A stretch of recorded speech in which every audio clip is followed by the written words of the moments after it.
안녕하십니까. 터놓고만 합시다의 아나운서 엄윤호입니다. 최근에 2,000원대를 넘어선 경유와 휘발유 가격, 또 지난 5월 기준 전국의 소비자 물가지수도 전월보다 5.8%포인트 오르는 등 물가 상승률은 13년 만에 최대치를 나타내고 있습니다. 이런 가운데 공공요금까지 인상돼서 소비자와 소상공인들의 염려는 커지고 있죠. 무섭게 치솟는 물가 상승에 정부와 전라북도도 부담을 덜어줄 정책들을 펼치고 있습니다. 하지만 세계적인 경제 위기에 발맞춘 보다 구조적인 종합대책 마련이 시급해 보입니다. 오늘 터놓고 말합시다는 고물가 시대 대안은 없나라는 주제로 함께하겠습니다. 현재 물가 상황 그리고 소비자와 소상공인들을 위한 정부와 전라북도의 대처 방안 또 보완책들은 무엇인지 함께 짚어보도록 하겠습니다. 터놓고 말합시다는 사전 녹음 방송을 진행하고 있습니다. 유튜브에서 터놓고 말합시다를 검색하시면 실시간 보기와 다시 보기도 가능합니다. 많은 의견도 올려주시길 바라겠습니다. 자, 그럼 본격적인 토론에 들어가기 앞서 도민들은 최악의 물가 상승 현상에 대해 어떻게 생각하고 계신지 김세별 리포터의 도민 인서트로 함께 들어보시죠. 주유소에 갈 때도 느끼고 마트에 갈 때도 느끼고 고깃집에 갈 때도 느끼고 뭐 물가가 안 오른 게 없어요? 오늘 물가가 제일 싸다고? 정책적으로 국가에서 움직인다고 하더라도 믿고 따라갈 수 있을지도 잘 모르겠어요. 식구들이 한 달에 한두 번이라도 나가서 외식을 하다 보면은 평상시보다도 한 20-30%는 더 인상된 것 같아가지고 피부로 바로 와닿는 것 같기도 하고 방법이 없는 게 아니라 나라에서도 하는 데까지는 최선을 다하겠지만은 우리 소비자 입장에서는 그거 아니니까 더 해줬으면 하는 바람이지. 저 세금 감면 쪽으로 많이 해주는 게 나을 것 같고 가격을 일단은 잡아야 되는 물가를 잡아줘야 되는데 그것을 수입을 좀 하든지 무엇을 하든지 간에 하여튼 가격을 좀 잡아줬으면 쓰겠습니다. 월급은 그대로인데 물가는 계속해서 오르고 좀 너무 답답하더라고요. 치킨 시켜 먹을 때 많이 느낍니다. 예전에는 2만 원 이내면 배달비까지 해서 했었는데 배달비 포함해가지고도 거의 2만 5천 원 이상 넘어가더라고요. 한 번 시켜 먹을 때마다 너무 부담스럽습니다. 전기세도 많이 오른다고 하는데 사실 걱정입니다. 올 여름 어떻게 잘 보낼 수 있을지. 공공요금 인상이 불가피하다면 해야겠지만 그 인상률을 조금 조절을 해주시면 좋지 않을까. 다량으로 구매는 안 하고 그때그때 필요한 만큼 필요한 것만 구매를 하게 되죠. 지금 현재는 지금 아직 대책이 없다고 봐요. 현재 뭐 기름값이 내려간다고 해도 와닿지 않을 정도의 변화가 없는 것 같아요. 생색내기 위주인 것 같아요. 네, 도민들이 생각하는 물가 상승 현상과 대처 방안에 대한 목소리 들으셨습니다. 힘들다는 목소리를 많이들 내주셨죠. 오늘 세 분과 함께하도록 하겠습니다. 먼저 전북소비자정보센터 김보금 소장님 어서 오십시오. 안녕하세요. 반갑습니다. 네, 전북직능경제인단체 총연합회 임교철 회장님 어서 오십시오. 네, 안녕하세요. 네, 우석대학교 교양대학의 홍석빈 교수님 반갑습니다. 안녕하십니까? 김보금 소장님, 네. 장 보시면서 야, 이 장바구니 채우기 쉽지 않다 이런 네. 말씀들 많이 하시는데 네. 실감하시죠? 네. 사실은 저희가 이제 그동안에 뭐 기후위기라든지 러시아의 전쟁 사태 때문에 그렇죠. 또 이제 코로나가 막 끝나면서 좀 뭔가 좀 조금 인상은 있을 수 있다라고 생각을 했는데 이렇게 큰 파도처럼 밀려올 줄은 정말 몰랐다는 얘기죠. 예. 저희가 이제 매주 월요일마다 그 전통시장하고요 대형마트를 중심으로 해서 107개 그러니까 이것은 전국적인 물가 흐름이 아니라 우리 지역의 이야기를 드리는 겁니다. 예. 107개의 그 생활 필수품을 가지고 저희가 가격 조사를 진행을 하고 있거든요. 하고 있는데 이 결과는 가지고 저희가 전라북도하고 전주시 같은 경우는 링크해서 사용을 하고 있고 정보를 갖다가 이제 서로 이제 보완하고 있는 그런 과정인데요. 저희가 6월 3주 차에 조사했던 내용을 보면은 전년 대비 평균적으로 약 한 20에서 30% 거의 다 올랐습니다. 올랐는데 제가 시간상 일일이 금액까지는 말씀을 드릴 수는 없지만 예를 들어서 아까 닭고기 뭐 이제 앞으로 저 치킨 배달도 좀 어렵다라고 이야기를 하고 있는데 닭고기 같은 경우에는 1kg에 32%가 급등을 했어요. 그래서 제가 이 닭을 사육하시는 농장주들 이야기를 하면 뭐라고 하냐면 김보금 씨 요즘 우리 있잖아 닭 사료 있잖아 사다 놓으라고 정신이 없어. 예. 왜 그러냐면 닭사료 대부분이 지금 수입되고 있거든요. 수입되다 보니까 그게 원가가 오르면 지금 2만 원 하던 치킨이 이제 3만 원도 갈 수 있다. 이제 이런 전망을 보고 있고요. 여기에는 뭐 돼지 불고기, 심지어는 뭐 동태, 물오징어 이런 것까지도 거의 15에서 20%까지 좀 오른 상황이고요. 특별하게 비누, 화장지 뭐 이런 부분도요. 이미 그 공산품도 올라 있는 상황인데 양파라든지 양파가 지금 많이 나올 시기인데 그러니까요. 가뭄이 들면서요. 일부는 지금 뭐 어디다 묻어버리는 그런 그 농민이 있는가 하면 양파값 너무 비싸다 이런 분도 계시고요. 깐 마늘까지 또는 뭐 분말세제 이런 것까지도요 거의 다 지금 오른 그 상황입니다. 그래서 일부 지금 뭐 아까 저 음식 하시고 튀김 하시고 이런 분들 같은 경우에는 식용유 같은 경우에는 한 사람 배 2톤까지만 가져가야 된다라고 그렇죠. 대형마트에서는 구매 안내도 나왔잖아요. 예, 예. 다행히 우리는 아직 사재기까지는 아니지만 이런 가공식품들이 이제는 뭐 외식 그 물가에 오르는 그런 계기가 된다. 더욱이 이제 아시다시피 오늘 7월 1일 날짜부터 이 전기요금이 이제 인상이 됩니다. 인상이 되는데요. 4인 가구로 이제 1,535원 정도가 인상이 되는데, 1,535원 그거 별 부담이 안 되네? 이러지만 전기를 사용하는 것이 가정만 있는 게 아니라 모든 사업장에서 같이 쓰잖아요. 이러다 보면은 뭐 목욕탕에 요금도 올라갈 수 있는 그런 그렇죠. 부분이고요. 그리고 저는 이제 그 도에 이 그 물가 관련돼 있는 위원회에 참여를 하고 있는데요. 예. 이 가스요금 같은 경우에는 메가줄당 이제 계산을 했을 적에 원유 가격이 지금 가구당 계산을 했을 적에 약 2,200원 정도 오를 거라고 이제 발표를 이미 했는데 저희가 7월 중순 정도 실질적으로 소비 가격은 얼마냐 이 가격을 다시 조정을 합니다. 제가 잘했다라고라기보다는 하여튼 원가 분석에요. 엄청나게 노력을 해가지고 거의 한 5년 동안 전라북도에 있는 가스요금을 갖다 동결하는데 저희 소비단체가 노력을 했었거든요. 근데 이미 원유 자체가 올라버렸기 때문에 그 부분에 대해서는 이번에 이제 할 말이 없을 것 같아서 이제 더 이제 걱정이 되고요.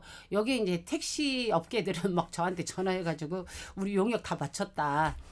이번에 택시 요금 올라가면 소비단체 좀 입 좀 다물고 좀 있어야 되지 않겠느냐 뭐 이런 이야기까지 하고 계시는데요. 그래서 택시 요금까지도 좀 걱정이 되는 그런 상황입니다. 예, 참 웃을 수 없는 현실입니다. 이게 정말 현실을 직면하고 있는 상황 속에서 하나하나 또 얘기를 들어봐야 될 텐데 일단 저부터는 뭐 그 자동차 주유하면서 다시 영수증을 한번 보게 돼요. 내가 분명히 10만 원어치를 넣었는데 평상시보다 주유기가 올라가지 않는 모습.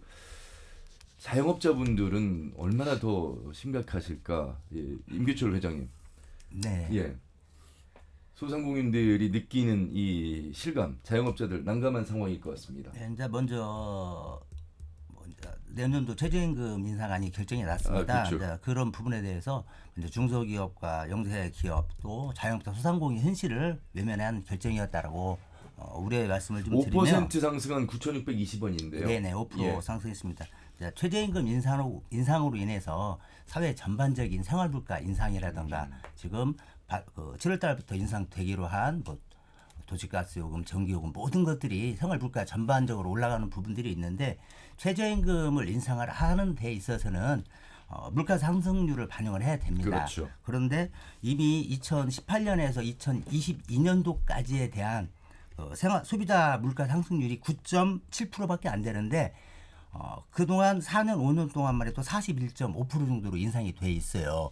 그 부분이 최저임금 자체가 소비자 물가 상승률의 4배 이상 이미 올라 있는 현실에 또다시 내년도에 5%의 인상이 결정 났다는 부분들에 대해서 아무래도 인상을 요구했던 노동계에서는 그래도 좀 미비하다라고 말씀을 하시겠는데 예. 저희들은 이제 경영계 입장에서 또 사업주 입장에서는 굉장히 지금 원자재 물가 상승이라든가 모든 것들이 인상되어 있는 부분들인데 많이 이제 우려를 하고 있다라고 말씀드리고 앞서 말씀하셨던 것처럼 이게 이제 뭐 선진국 형태를 보면 뭐 미국, 영국, 프랑스, 일본, 독일 이 5개 나라의 평균 인상률보다도 우리나라의 최저임금 인상률이 이미 4배 이상 올라 있는 상황입니다. 또 어떻게 보면 노동계 입장에서 최저임금이 5%가 인상이 되고 과거에 뭐 10%, 16, 7%까지도 인상된 사례가 있는데 내가 임금 5% 인상 올랐다고 해서 한 달에 10만 원 안압하기 조금 급여가 오르면 이 생활 물가가 5% 6% 올라서 3인 기준, 뭐 4인 가족으로 따지면 써야 되는 비용은 더 오히려 많다라고 생각을 해요.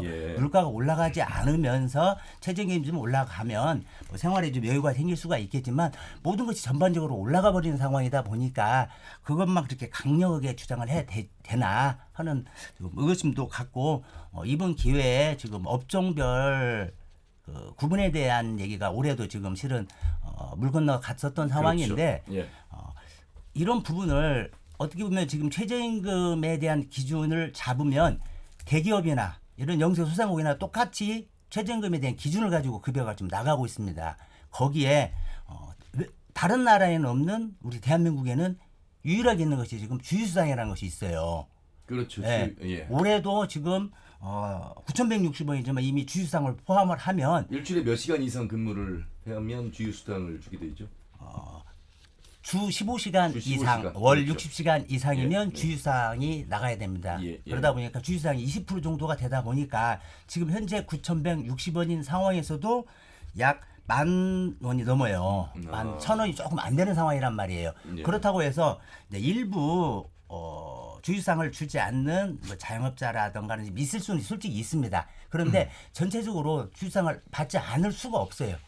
경영계 입장에서는 다 주고 있는 상황이다 보니까 예. 그런 부분들이 너무 표면적으로 보이는 부분에서 10,000원에 도달하지 못했다. 10,000원을 못 넘겼다. 이제 그게 너무 이렇게 좀 그 포커스가 맞춰지는 것 같아서 좀 아쉽다는 말씀을 드리고 싶습니다. 예. 자, 최저임금 인상과 더불어서 현재 물가 상승 어려운 부분을 말씀해 주셨습니다. 홍석평 교수님. 네.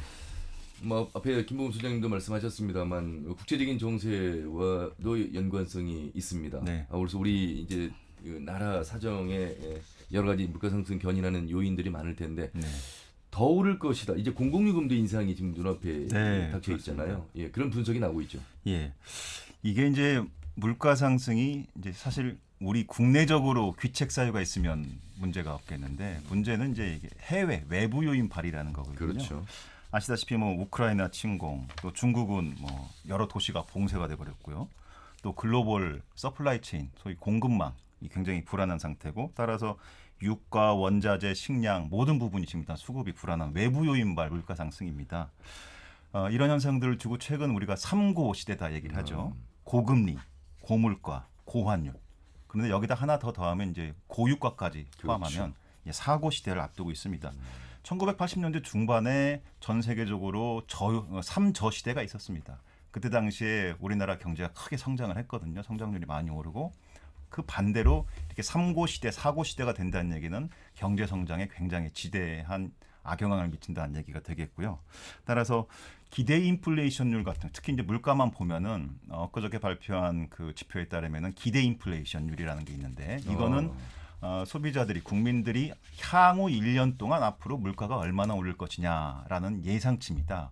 근데 그것이 3.9% 포인트로 지금보다 향후 1년이 지나면 약 4% 가까이 물가가 더 오를 것이다라는 얘기를 해요. 지금 현재 5%대 후반인데 그리고 이제 경제부 총리도 얘기했지만 곧 7, 8월 되면 6%를 앞두고 그렇죠. 있을 것이라는 말을 했지 않습니까? 예. 거기다가 3%, 4%를 더하면 내년 말 요맘때쯤 되면은 물가가 거의 10%에 육박할 수도 있다라는 이런 위기 상황이어서 굉장히 심각한 상황이라고 보겠습니다. 특히 이제 미국 같은 데서 제가 좀 이따 더 자세히 말씀드리겠지만 계속 연방준비제도 이사회가 금리를 올리고 있고 또 쌍둥이 적자 이런 부분들이 나오면서 앞으로 물가 부분이 굉장히 우리 경제 복병으로 다가올 것으로 예상이 됩니다. 예. 자, 아무래도 뭐 물가가 오르면 당연히 가정에서는 지출을 줄이겠죠. 여러 뭐 관리가 들어가겠습니다. 여름에는 냉방료가 많이 들어가기 때문에 또 겨울에는 난방비. 그런데 에너지 빈곤층이라고 하는 저소득층 입장에서는 이 비용 자체가 굉장히 부담스러울 텐데 취약계층이 느끼는 체감도는 더 크겠습니다. 김보훈 소장님. 네, 그렇죠. 저희가 이제 통상적으로 이제 물가 오름은 그 보통의 시민들 대상으로의 어떤 책정이 들어가는 것이지 말씀대로 이제 취약계층을 대상으로 하는 것들은 좀 적죠. 그러다 보니까 그 계층에 대해서는 정책적으로 자세한 세밀한 그런 정책을 세워야 된다고 저는 말씀드리고 싶은데요. 여기 이제 소비자 물가 상승에다가 덧붙여서 더 어려운 게 이제 실업률이라는 거죠. 예. 그래서 이제 이게 두 가지를 합쳤을 적에 우리가 흔히 경제 고통 지수라고 이야기를 하고 있는데요. 지금 지난달 기준으로 우리나라가 8.4를 그 기록을 했는데 이것은 저희가 그 21년 전에 2001년도 5월 이후에 최악을 보이고 있다고 지금 이야기를 하고 있어요. 예. 그래서 취약계층들이 지금 현재는 그렇게까지 아닌 거라고 보고는 있지만 교수님 말씀대로 이게 앞으로 좀 더 이게 길게 좀 갈 것이다. 이렇게 전망을 했을 적에는 정부에서도 역할도 있겠지만 이제 우리 도에서는 이 취약계층들을 대상으로 할 수 있는 정책들이 무엇인 건가를 도의원 할 거 없이 도에 이 정책을 위반하시는 분들은 더 디테일하게 고민을 해야 된다는 얘기죠. 그래서 예를 들어서 이제 뭐 도시가스라든지 또는 뭐 전기요금이라든지 이런 부분들은 지금은 이제 취약계층의 저소득계층에는 나름대로의 어떤 기준선에 의해서 할인 혜택이 가고 있어요. 예. 가고는 있지만 우리 전라북도에서 책정하는 이런 공공서비스 요금들이 있습니다. 예를 들어서 뭐 버스 요금이라든지 저기 뭐 쓰레기 봉투라든지 아니면 수도요금이라든지 이런 다양한 이런 요금들을 광역자치단체에서 결정하는 요금들이거든요. 그래서 이런 부분들에 대해서는 취약계층들한테 어떻게 이 부분을 좀 계산할 것인 건가? 도시가스를 쓰고 있는 어디 조금 어려운 계층의 좀 주거 형태가 좀 어려운 곳에 있는 계층들 쪽은 취약계층은 아닌데 저소득층은 아닌데 이런 사람들은 또 어떻게 발굴을 해서 어떻게 지원해 줄 건가 이제 이런 것들에 대해서 우리가 더 좀 심도 있게 봐야 되지 않을까 이렇게 생각이 들고요. 뭐 요즘 여러 가지 그 경제적으로 어렵다 보니까 이게 가족끼리 이제 뭐 이렇게 목숨줄을 놓으시고 이런 것들이 요즘 많이 나오고 있잖아요. 그래서 저는 이제 이것과 더불어 우리가 물가 이야기는 하지만 지역에 계시는 분들이 앞집 뒷집 살펴가면서 이런 시기에 어려운 분들이 있는지 보살펴보는 이런 눈들도 지금 필요하지 않는가 이런 생각도 듭니다. 그러니까 최근에 뭐 뉴스를 통해서도 보도가 됐습니다만 비트코인에 투자를 했다 또 주식에 투자를 했다가 이제 대출 금리가 또 올라가면서 영향을 받는 그래서 악영향을 미치는 지금 사례들이 곳곳에 일어나고 있습니다. 홍석빈 교수님, 뭐 중앙은행이 금리를 급격하게 끌어올릴 경우 이거 물가를 통제하기 위해서 이런 경우 이제 스태그플레이션이라고 우리가 얘기를 합니다. 경기 침체의 뜻과 물가 상승의 뜻을 합친 합성어인데 우려하는 내용들이 나오고 있습니다. 네, 우리가 스태그플레이션은 우리말로는 경기 침체라고 하는데요. 물가 상승을 뜻하는 인플레이션하고 그다음에 경기 침체를 뜻하는 스태그네이션의 합성어입니다. 한마디로 성장은 내려가고 물가는 올라가는 고물가 저성장 상태를 의미합니다.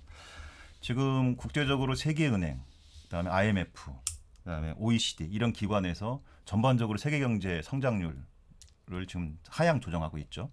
우리나라도 한국은행이 3.0%에서 2.7%로 그리고 엊그저께 기재부는 3.1%에서 2.6%로 올해 경제 성장률 전망치를 하향화시켰습니다. 문제는 이 스태그플레이션이 갖고 있는 물가는 오르는데 경기가 침체된다는 얘기는 소비가 부진하고 기업 투자가 부진하고 고용이 부진하게 되고 여러 가지 내수가 침체되고 이런 복합적인 요인이 작용하게 되는데요. 따라서 한국은행 같은 경우 또는 그 기재부 같은 경우 운영하는 정책 크게 경제 정책으로 봤을 때 두 가지 운영 정책 방식이 있습니다. 통화 정책이라고 해서 금리를 조정하는 건 한국은행이 키를 쥐고 있고요. 재정 정책이라고 해서 이번에 뭐 소상공인 손실 보조금이라든가 정부가 돈을 푸는 정책은 기재부가 쥐고 있습니다. 그래서 통화 정책을 쥐고 있는 한국은행, 재정 정책을 쥐고 있는 기재부가 어떻게 공조하느냐가 굉장히 중요한데 물론 공조는 할 것으로 예상은 합니다만은 이게 이제 외부 요인 발이다 보니까 정부 내적으로 또는 한국은행 자체적으로 해결하기가 굉장히 어렵습니다. 보통 한국은행의 경우 물가를 올리는 금리를 올리는 방식이 매분기 그 통화금융위원회를 개최해서 올리는데 일반적으로 0.25%포인트를 올립니다. 이게 일반적인 루틴이고요. 일상적인 거고 우리가 최근에 얘기하는 뭐 빅스텝, 자이언트 스텝 이런 얘기 하지 않습니까? 이 빅스텝은 0.5%포인트 올리는 거, 2배를 올리는 거죠. 이 자이언트 스텝은 3배인 0.75%포인트를 올리는 겁니다. 미국에서 0.75% 포인트를 올렸습니다. 그리고 한국은행도 7월에 지금 0.5% 포인트 빅스텝을 지금 전망하고 그러네요. 있습니다. 즉 두 번에 걸쳐서 또는 세 번에 걸쳐서 이 정도의 금리가 올라가게 되면은 기존에 영끌하셨던 여러 가지 대출자들 같은 경우는 그러니까요. 정말 대책이 이제 없게 되는 거죠. 예. 특히나 이제 전라북도만 같은 경우 하더라도 가계와 기업의 대출 잔액이 지금 현재 67조 원 가량 됩니다. 대출했으면은 이자 내야잖아요. 맞습니다. 금리 올리면 어떻게 되겠습니까? 예. 가계 기업 다 어려워지겠죠. 실제 호남지방통계청 전주사무소에서 발표한 지표 중에 광공업 생산 지표가 전년 동월 대비 3.1%, 전월 대비 7% 떨어졌습니다. 굉장히 악화되고 있는 상황입니다. 큰일입니다. 자, 우리 지역 안으로 들어와서 이 취약계층 말씀도 하셨습니다만 소상공인들도 지금 그래도 금융 지원이 되고 있는데 이게 이제 종료 시점이 있지 않겠습니까? 네네. 그렇게 되면 이제 더 어려워질 테고요. 그 도 안에서 하고 있는 제도나 지원이 한계점 내지는 조례를 통해서 또 보완할 수 있는 부분도 있을 텐데 이게 좀 형식적인 상황에 머물고 있다고요. 아무래도 지금 정부 차원에서는 그 6개월을 한시적으로 지금 3차례 정도 연기를 해줬습니다. 이제 그게 또 도래되는 시기가 돌아왔는데 예. 며칠 전 지난달 28일 이번 달이죠. 현재는 녹화 방송이니까 예. 28일 발표에 오면 이제 금융 당국에서 아무래도 이제 금리가 인상되고 뭐 영세 뭐 기업들이든 자영업자들 다양한 계층에서 어려움에 좀 처해 있다 보니까 앞으로 이제 소상공인들에게 최장 10년에서 20년까지 만기 연장뿐만 아니라 뭐 금리 할인, 원금 감면 등 지원책을 강화하겠다라고 하면서 소상공인 새 출발 기금이라는 세부 기준 마련을 착수했다고 발표가 나왔습니다. 예. 거기에 덧붙여서 뭐 최대 3천만 원 한도를 요즘 이제 고금리 시대다 보니까 1%대 저금리 대출을 확대하겠다. 그리고 2020 그 외에는 이제 폐업한 소상공인들 중에서 여기서 좀 아이러니한 부분들이 폐업한 사람들 중에 이제 재창업자에 한해서 또 연 2% 안팎의 5천만 원을 빌려주겠다라고는 다양한 지원책을 일단 아는 발표는 해놓은 상황입니다. 그렇지만 예. 이런 부분들이 얼마나 받아들이는 자영업자 소상공인들 또 영세 기업에서 실효성 있는 대책이 나올지 의구심을 좀 갖는다는 말씀을 좀 드리고 예. 지금 제가 아마 3월 달에 그동안에 전라북도 코로나 이 팬데믹 이후에 전라북도에서 대출 현황에 대해서 한번 말씀을 드렸는데 지금 6월 27일자 기준으로 해서요.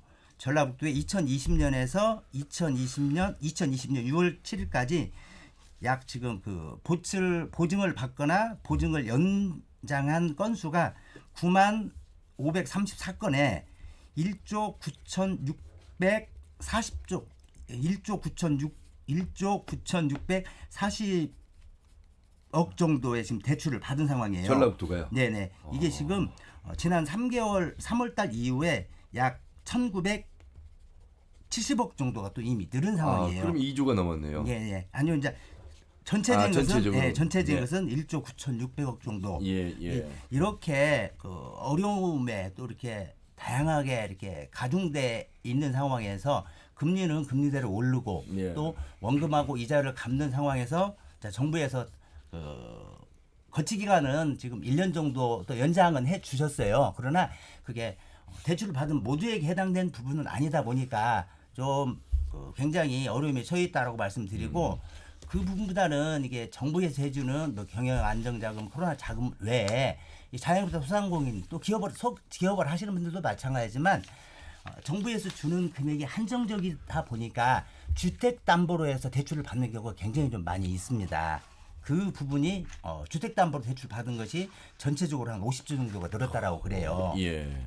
그런 부분들이 있다 보니 심리적으로 그리고 경영을 하면서 금리는 금리대로 오르고 아까 지금 교수님께서 말씀하셨지만 자연 스텝 이후에 그렇죠. 또 앞으로 계속해서 고공행진을 할 그런 상황인데 모르겠습니다. 저희들 입장에서 정부에서 좀 더 많은 지원책을 좀 내줘야 되는데 받아들이는 또 혜택 받는 사람들이 한정적이다라는 말씀을 드리고 지자체 또한 마찬가지예요. 지자체에서도 저희가 2021년도 2월에 소상공인 지원에 관한 조례를 개정을 해놨지만 예. 예산이 지금까지도 수반이 안 돼 있습니다. 그렇다면서요? 그러다 보니 보여주는 그냥 형식적인 조례일 뿐이에요. 조례가 개정이 되면 거기 예산이 올라가서 어떤 지원책으로 어떤 정책으로 다양한 소외계층에 있는 또 자영업자, 소상공인들, 또 기업인은 중소기업법에 맞는 조례에 맞춰서 실질적인 지원책이 좀 나와야 되는데 그런 부분들이 굉장히 좀 아쉽다. 자, 민선 8기회라도 좀 기대를 좀 한번 해보고 싶습니다. 예.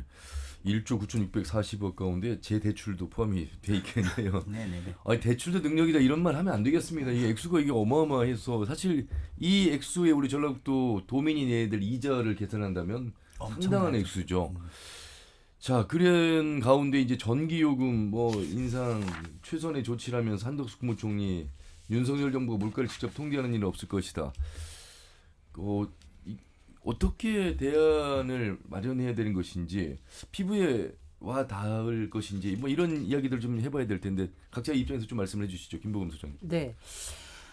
저는 이제 짧은 호흡이 필요한 그런 사례도 있고요. 긴 호흡으로 봐야 되는 것도 있다고 봅니다. 예. 지금 이제 그 외식 물가 같은 경우에는 원료가 미린 것들이 많습니다. 뭐 빵도 있고 라면도 있고 뭐 칼국수도 있고 많지 그렇죠. 않습니까? 근데 미래에 대한 우리 자금률이요. 0.5밖에 안 됩니다. 그러니까 우리가 100이라고 하면은요. 0.5라면 1도 아닌 정말 그 지금 뭐 이 러시아 전쟁 때문에 많이 수입하는 것들이 물량이 다 막혀 있다 보니까 맞습니다. 이러다 보면 단팥빵 하나도 이제 지금 2,000원짜리가 한 5,000원 가지 않을까 이런 우려가 되고 있는데요.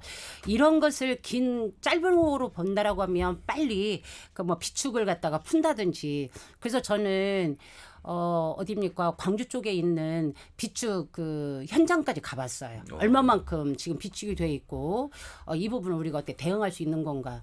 두 번째는 긴 호흡으로 본다라고 하면 예. 지금 미리 일모작이거든요. 이모작으로 갈 수 있는 방법은 무엇인 건가? 그리고 많은 쌀은 좀 남아놓는다고 하니까 쌀 일부를 갖다가 밀로 이모작으로 가게 된다라고 하면 밀을 생산하는 수급 원료의 그 가격을 조금 농민들한테 더 주게 하는 그런 방법들을 찾는다든지 예. 이런 그 부분이 필요하고요. 그다음에 정부에서 이번에 뭘 발표를 했냐면 10가지 민생 안정 프로젝트를 발표를 했습니다. 10가지가 쭉 나와 있는 그런 경우인데요.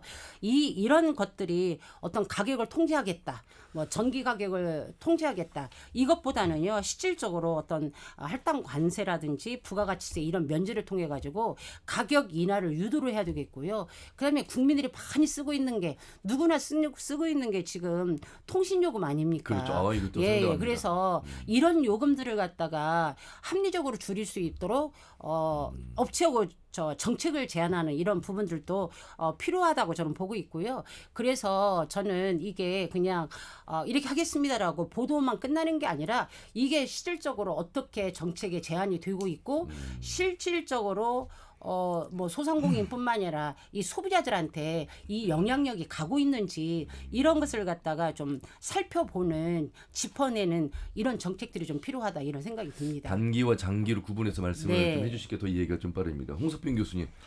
예, 저는 이제 현실 문제는 이제 우리 김 소장님 짚어주셨으니까 정책적인 측면에서 좀 말씀을 드리겠습니다. 한 나라의 경제가 성장하려고 하면 여러 부분들이 동시에 잘 운영이 돼야겠죠. 크게 이제 경제학적인 관점에서 보면 소비 분야가 있고 투자 분야가 있고요. 그다음에 정부가 담당하는 정부 부문이 있습니다. 또 그리고 우리나라 같은 경우는 수출로 먹고 사는 나라 아닙니까? 그렇죠. 그러니까 대외 부분이 있습니다. 그래서 한 경제의 성장을 위해서는 소비와 투자와 정부 부문과 그리고 대무역이 조화롭게 균형을 이뤄가면서 성장을 해야 됩니다. 근데 문제는 지금 소비 같은 경우는 물가 인상으로 인해 가지고 지금 경기가 침체되고 내수 심리도 많이 악화되어 있는 상태고요. 투자는 기업들 같은 경우에 지금 주식시장을 보면 외국인 자본들이 많이 빠져나오고 있습니다. 예. 외국인 자본의 규모가 상상을 못할 정도로 큰 규모이기 때문에 외국인들의 경우에 그걸 주식시장에서 맡겨놓을지 아니면 은행에다 맡겨서 그 금리 오른 것에 따른 시세 차익을 볼지를 고민할 수밖에 없고요. 지금 이제 외국인 자본 같은 경우는 한국 주식시장에 있느니 돈을 빼서 은행에 금융기관에 맡기는 게 더 돈을 벌겠다라고 이제 판단을 한 것이죠. 그러다 보니까 외국인 자본이 주식시장에서 많이 빠져나오고 있습니다. 예.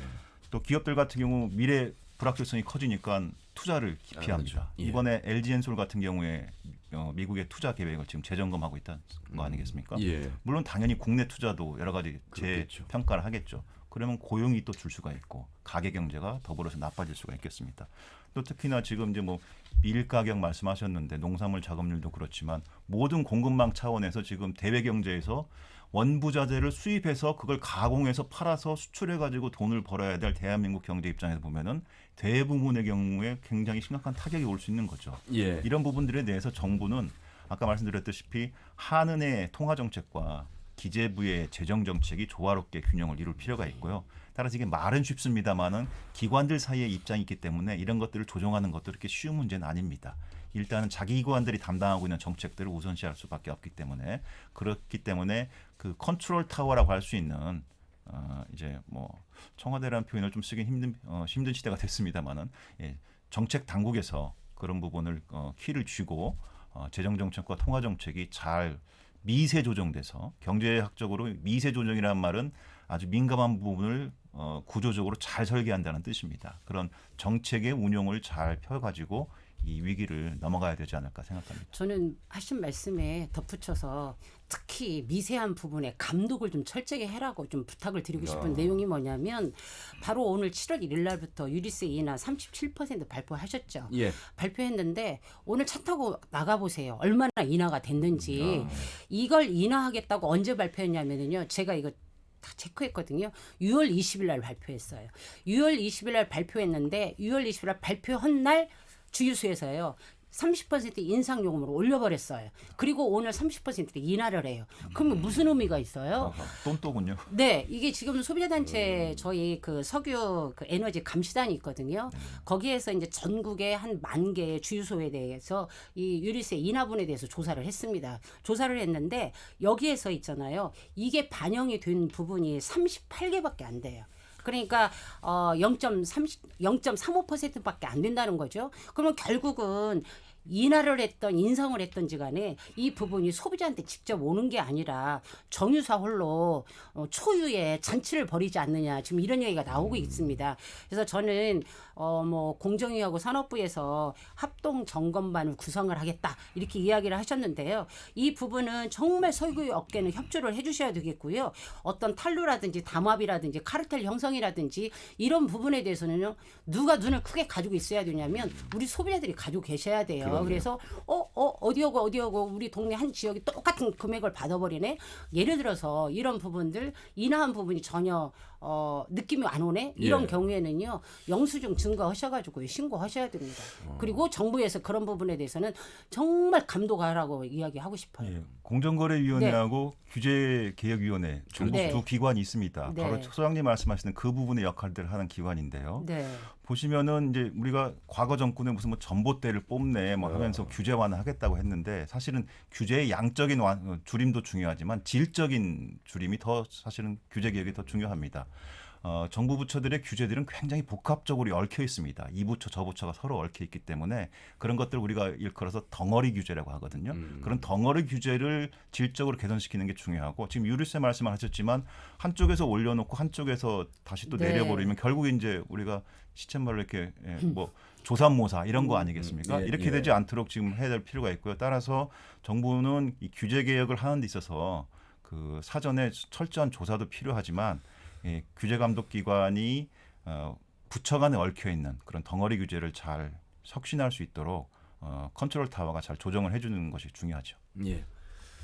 네, 아무래도 지금 앞에 말씀하셨던 것처럼 이제 정부의 뭔가 방안이 나오고 발표가 있으면 또 거기에 따른 정부 기관에서 지도 감독을 하는 부분도 있지만 또 이렇게 지역에서 또 이렇게 역할을 해주시는 소비자 단체에서 그런 역할을 충분히 해주신다고 먼저 말씀을 드리고요.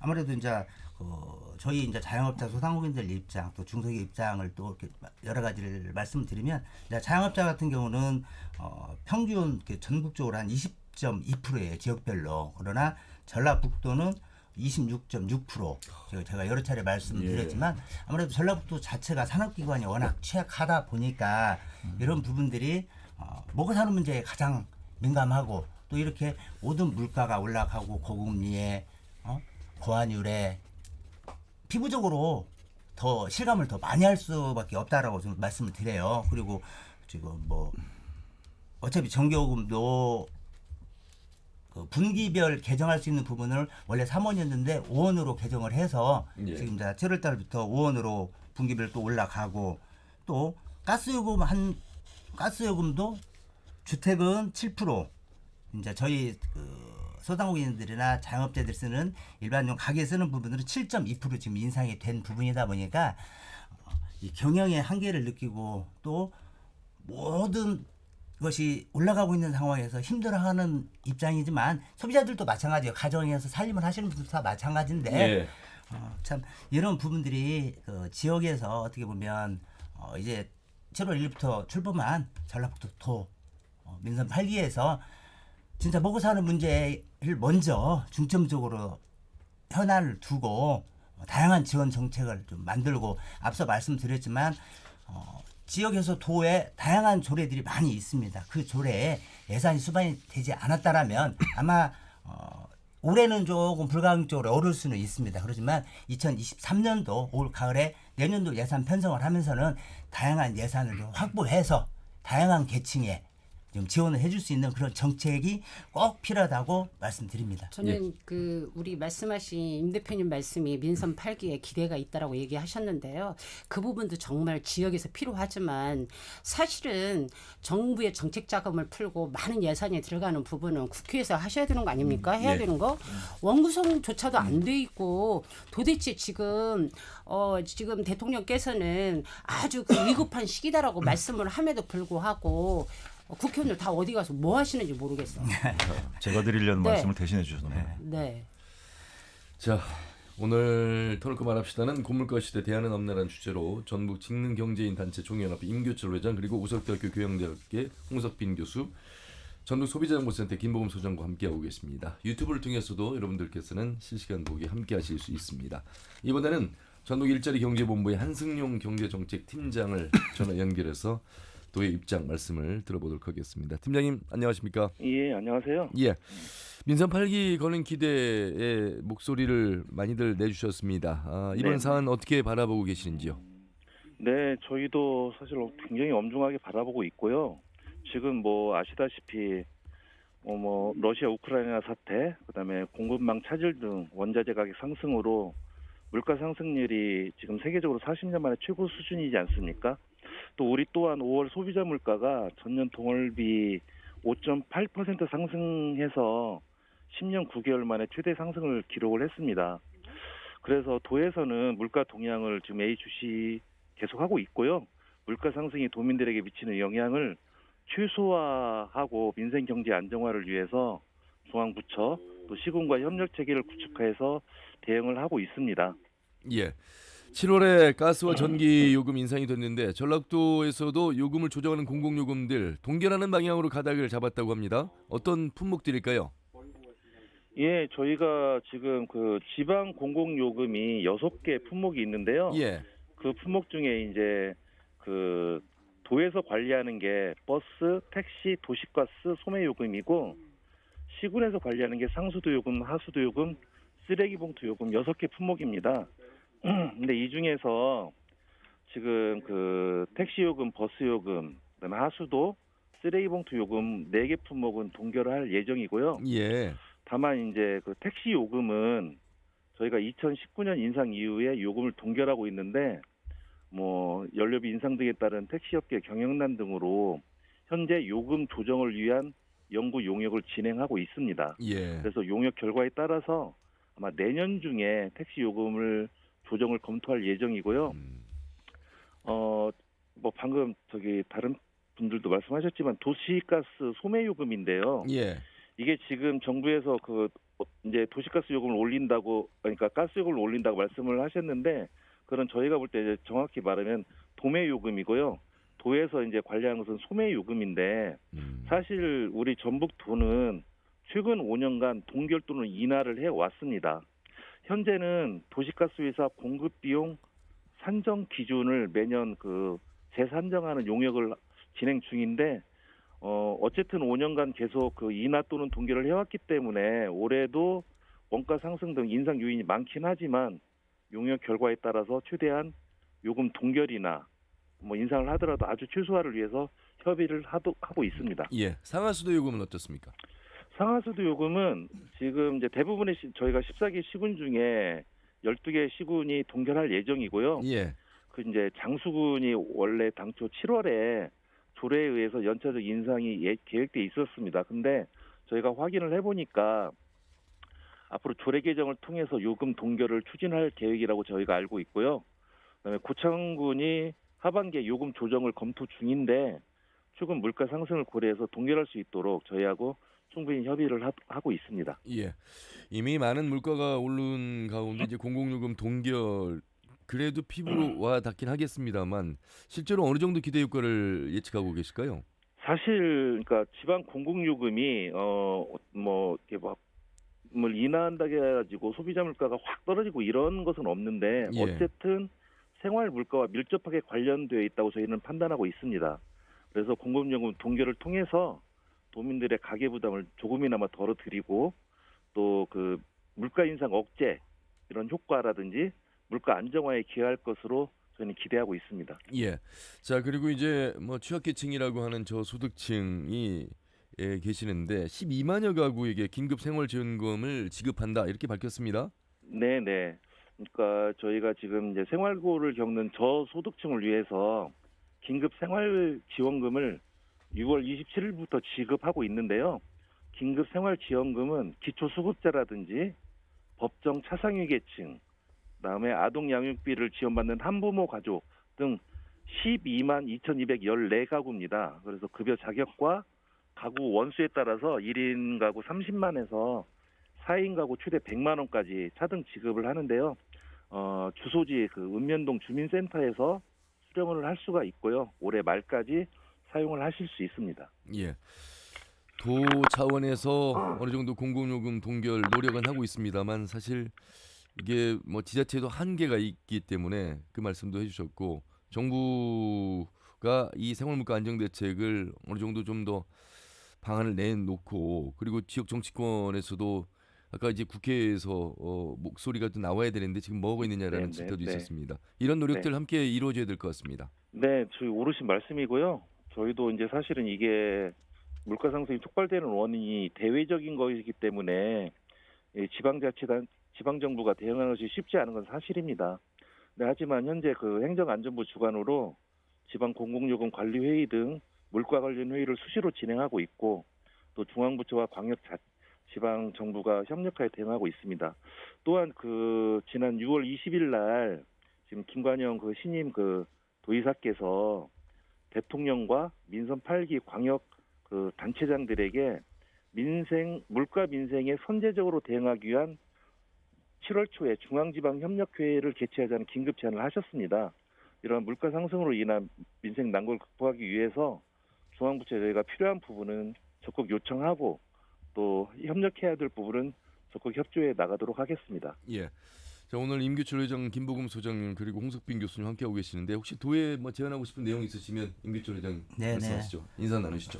우리 한성용 경제팀장님 수고 많으십니다. 네, 감사합니다. 네, 아무래도 이제 민선 8기를 시작하면서 뭐 지역의 서민경제, 지역경제 활성화 방안이라는 무거운 과제를 가지고 시작을 하는 입장에서 도민들의 경제 회복과 안정을 위해서 좀 다양한 지원이 실제 진짜 필요합니다. 아무래도 우리 일자리 경제본부 이 부서에서 모든 것을 다루기 때문에 올해 이제 하반기 남아 있는 기간이 얼마 남지 않았지만 내년도에라도 지금 뭐 영세 기업이라든가 자영업자, 소상공인들 모두가 지금 고금리, 고물가 이렇게 힘들어하고 있는 상황이니까 지자체에서 할 수 있는 또 14개 시군에서 도에서 할 수 있는 다양한 지원 정책들 그런 부분에 대해서 뭐 지금 앞서 말씀하셨던 부분은 이제 동결적으로 전반적으로 좀 많이 가시는 것 같지만 이제 모든 것들이 인상돼 있는 상황에서 또 경영의 어려움에 처해 있는 분야에 있는 특히 이제 자영업자, 소상공인들을 위해서 그 전에도 일부 지원들을 좀 해줬습니다. 이렇게 뭐 수도나 전기,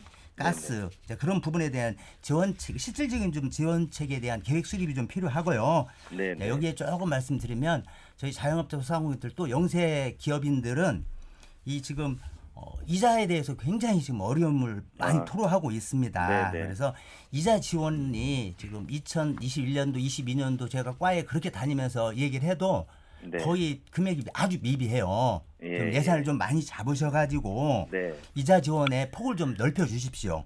네.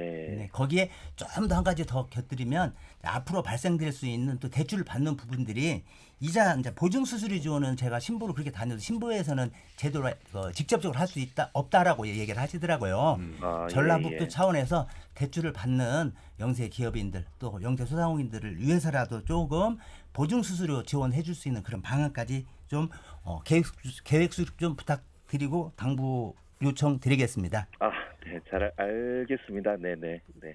네, 현실적인 부분을 말씀을 네. 좀 하셨는데, 예. 안 팀장님. 네, 네, 저 소장님, 김보금 안녕하세요. 소장이에요. 네, 네.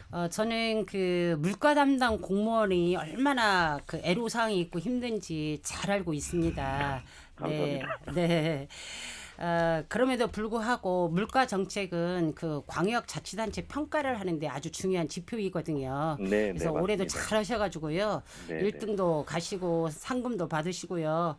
다만 이제 말씀대로 가스 요금이라든지 광역에서 네. 결정해야 되는 이제 택시 이제 용역도 거의 다 나왔다고 제가 들었거든요. 예, 예. 하지만 이런 정책 그 요금과 관련돼 있는 위원회 구성하시고 소비자 정책 심의하실 적에는 네. 정말 사업자 입장도 중요하지만 네. 도민들 또 소비자들 그 입장에서 객관적인 이런 네. 부분들이 조정될 수 있도록 애써주시라고 부탁을 드리겠습니다. 네, 소장님 잘 알겠습니다. 네. 네. 예.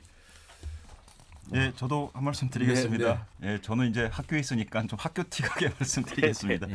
전북 일자리경제본부의 이제 경제정책 팀장이십니다. 한 팀장님께서 이제 새로운 민선 8기 이제 도지사가 이제 새로운 도정을 펼치게 되면 직접적으로 실무 일을 해주셔야 될 분들이고요. 네. 많은 김 소장님 말씀대로 애로사항이 참 많죠. 그리고 또 새로운 지도부가 들어서서 정부가 도정부가 들어서서 하다 보면은 기존에 계셨던 분들은 참 많은 요구사항을 받기 때문에 힘든 게 사실입니다. 그럼에도 불구하고 지금 전북 경제가 처해 있는 이 엄중한 현실을 봤을 때 큰 역할을 해주셔야 될 것 같고요. 네. 그런데 이제 제가 이제 정책학을 또는 행정학을 전공한 교수 입장에서 봤을 때 우리 공무원 사회는 위계 사회, 하이라키 사회이기 때문에 많은 부분 그 탑다운 수신 방식의 일을 하시는 경우가 많은 것 같아요. 예. 아이디어가 있더라도 바텀업으로 상향식으로 하지 못하고 어떤 주문이 올 때까지 기다리는 경우가 많은 것 같은데 네, 네. 뭐 직을 걸고서라도 할 말을 하는 예. 그런 그 공직이 됐으면 좋겠고요. 윈스턴 처칠이 이런 말 했다고 합니다. 위기의 시간을 낭비하지 말라.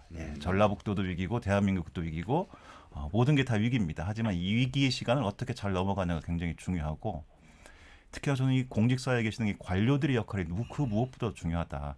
이 4차 산업혁명 시대 때 지방 경제를 일으키고 국가 경제를 활성화시키는 데는 정말로 공직에 계신 분들이 해줘야 될 역할, 특히나 실무에 계신 분들이 해줘야 할 역할들이 지대하다.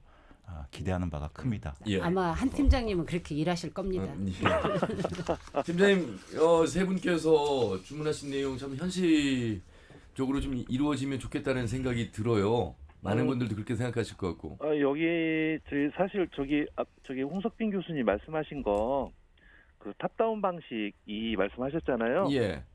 요즘은 그래도 많이 이런 부분들이 개선이 되어 있습니다. 그래서 밑에 그러니까 제가 하위 직원이라 해서 이런 표현을 해서 좀 그러긴 하지만 뭔가 새로운 의견들을 제시를 하면 그것들이 다 토론을 거쳐서 반영이 되고 있다는 말씀을 드리고요. 예전하고 좀 많이 틀리다는 말씀을 드리고 그 다음에 그 임규철 위원장님께서 말씀하셨던 부분들이 제가 지금 경제정책팀장이긴 하지만 저희 과가 일자리 경제 정책 관실입니다. 예. 여기서 그렇죠. 하는 일들이거든요. 소상공인 지원이라든지 물가 관리라든지. 그래서 어쨌든 저희가 하반기에도 좀 더 적극적으로 열심히 노력하겠다는 말씀 드리고요. 예. 그다음에 가스요금 부분 김보금 소장님 말씀하셨는데 저희가 그 물가 그 대책 심의위원회 하잖아요. 일단 용역 결과 나오면 그 결과 보고 심의위원회 할 때 적극적으로 소장님 말씀 반영토록 노력하겠습니다. 네, 예. 제가 5년 동안 그 인하하고 동결했던 역할을 했습니다. 기억하세요? 네, 알겠습니다. 네. 예. 팀장님이 뭐 하위 직원은 아니실 거고 아이, 실무 그럼요. 담당자로서 중간 예 사실 목소리를 통해서 내용을 들어봤을 때 제대로 좀 책임 네. 의식을 가지고 현실적으로 일을 하신 분이시구나라는 생각이 들었습니다. 네. 네, 오늘 방송을 계기로 해서 이제 이 방송이 나가는 시점은 새로운 김관영 도지사 시대가 이제 열렸을 텐데 이런 현실 반영을 좀 잘해서 이루어 주시기를 좀 부탁드려 보겠습니다. 네, 열심히 노력하겠습니다. 네, 말씀 여기까지 듣겠습니다. 고맙습니다. 네, 감사합니다. 네, 전북 일자리 경제본부의 한승료 경제정책팀장과 말씀 나눠봤습니다. 전라북도의 한계도 있겠습니다만 정부 차원에서 여러 가지 각조의 노력들 기대를 한다는 말씀, 그리고 국회에서의 더 많은 노력, 또 현실에서 이루어지고 있는 오차가 많이들 발생하고 있는데 그런 부분에 대한 꼼꼼한 정책들 나와야 될 것 같다는 말씀 드리겠습니다. 마무리 말씀 들으면서 오늘 방송은 정리를 해야 될 것 같습니다. 임규철 회장님 그리고 홍석빈 교수님, 김보금 소장님 함께하고 계시는데 마무리 말씀 김보금 소장님께서 먼저 좀 해주시겠습니다.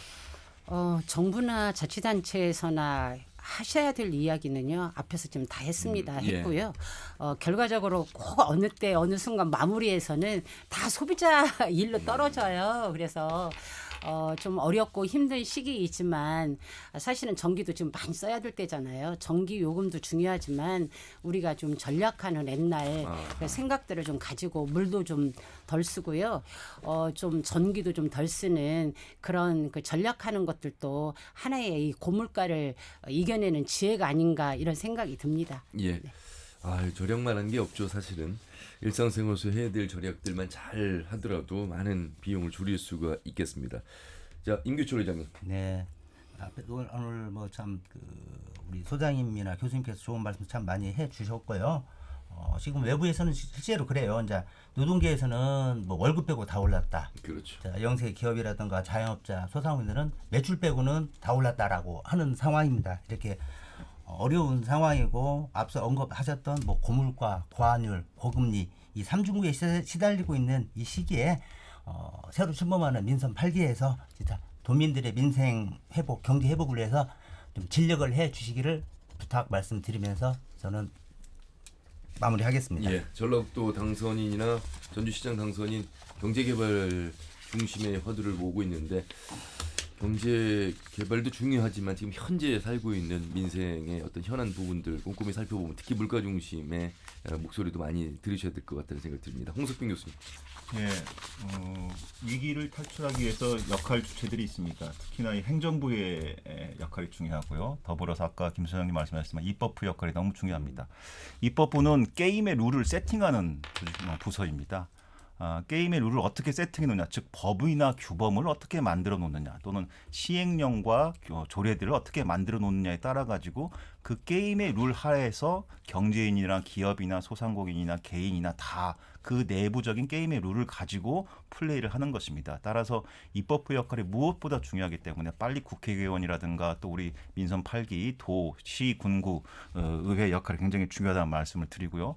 정부의 역할은 전쟁 시에는 군인과 경찰이 필요하고 평화 시에는 공무원들이 필요한 겁니다. 공무원들이 얼마나 의식을 가지고 이 위기를 타개하기 위해서, 지역적 위기, 국가적 위기를 타개하기 위해서 매진해 주시느냐가 중요합니다. 과거에는 뭐 신토불이다, 복지부동이다 이런 뭐 비판적인 얘기가 많았습니다만은 제가 보기에는 대한민국 공무원의 지금 21세기 어떤 수준은 그런 차원의 수준은 그렇죠. 아니라고 봅니다. 예. 아까 우리 경제팀장님 말씀하셨지만 굉장히 유능한 공무원들이 많으신 걸로 알고 있고요. 따라서 그 유능한 실력을 마음껏 발휘하는 민선 8기가 되기를 기대합니다. 예, 세 분의 목소리만 잘 귀담아 들으셔도 정치하시는 분들 답은 찾을 수 있을 것 같습니다. 오늘도 아주 우리 일상 속에서 아주 밀접한 관련된 물가와 관련해서 말씀들을 해주셨는데 귀담아 듣도록 하겠습니다. 세 분 말씀 여기까지 듣겠습니다. 고맙습니다. 감사합니다. 네, 감사합니다. 네, 우석대학교 교양대학의 홍석빈 교수, 그리고 전북 소비자정보센터의 김보금 소장, 전북 직능경제인단체 총회연합회 임규철 회장과 함께했습니다. 털고 말합시다는 다음 주 일요일 오후 5시 5분에 인사드리죠. 함윤우였습니다. 고맙습니다.